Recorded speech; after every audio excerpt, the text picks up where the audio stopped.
Hi everyone, so today we'll be solving a relatively simple BJT problem. At first it may look foreign, but it's pretty easy to simplify. So here we have an NPN BJT with beta equaling 50 and IC equaling 1 milliamp. And with this information we need to find IS.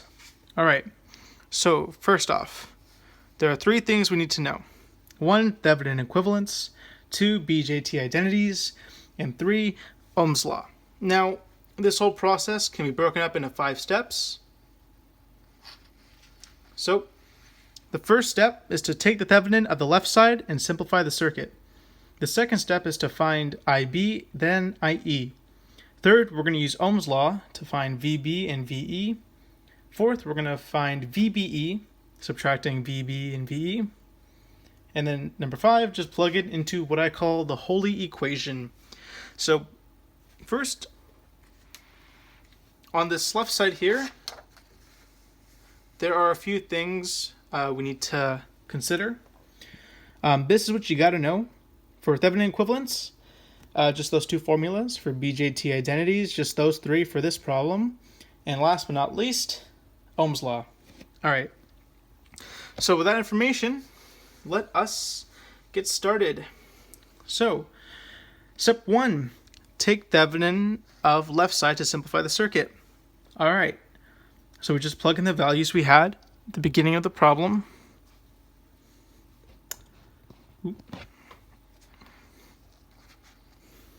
Okay. Into this formula right here. And also for the resistance. So doing that, we're able to simplify the circuit to something that looks a lot nicer. Okay. Let me move that up. All right. Now that we have this nice simple circuit, we can move on to step 2, which is to find IB, then IE.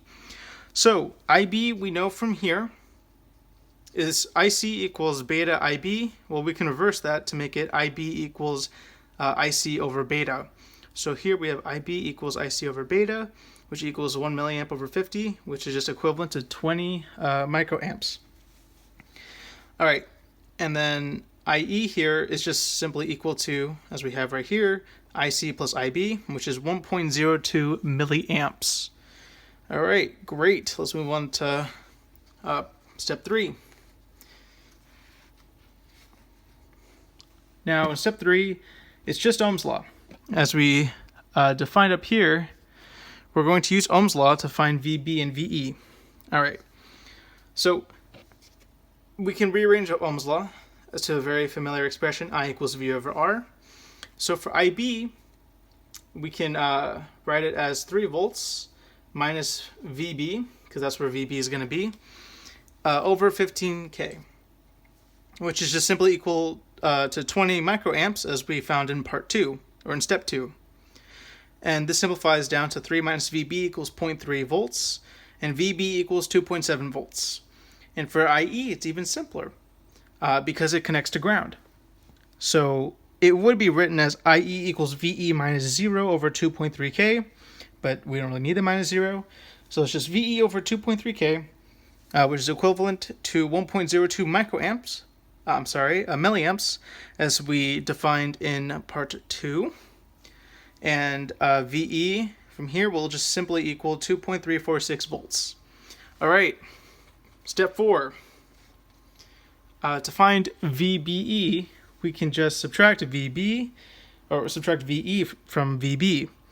And so that'll just give us 2.7 minus 2.346, which is just 0.354 volts.